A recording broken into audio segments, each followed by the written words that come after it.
Question கொஞ்ச நேரத்துல appear ஆகும். Yes, the question has appeared. The placentation develops at the base of ovary and a single ovule is attached to it. Such a placentation is known as dash. இதுல பாத்தீங்க அப்படின்னா ஒரு single ovule ஓவரியோட அடியில் attach ஆயிருந்தது அப்படின்னா அது என்ன வகையான ஒட்டுமுறை அப்படின்னு சொல்லி கேட்குறாங்க.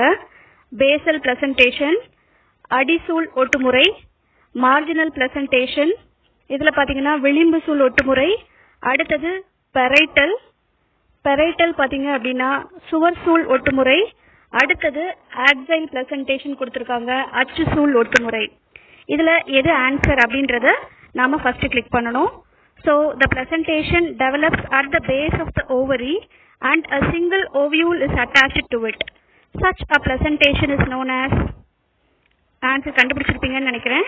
So let's click on the answer. Okay.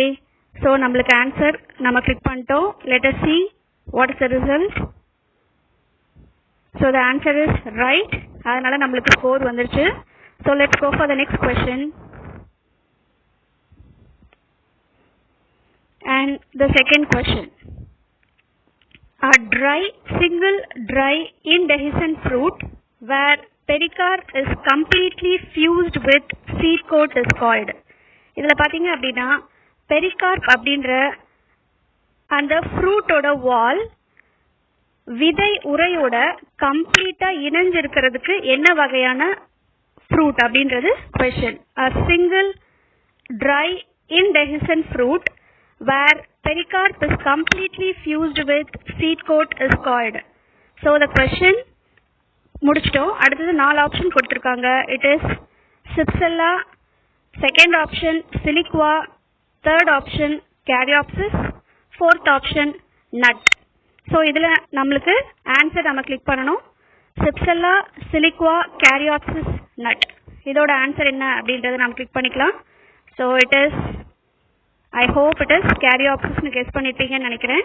Let us see the answer. Correct. So நம்மளோட ஆன்சர் கரெக்ட். நெக்ஸ்ட் கொடுத்துட்டோம் அப்படின்னா நம்மளுக்கு போடியம்ல நம்மளோட ஸ்கோர் போர்டு வந்துரும்.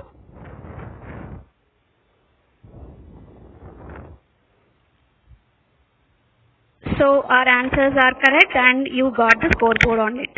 Okay, keep learning, keep watching. Thank you all.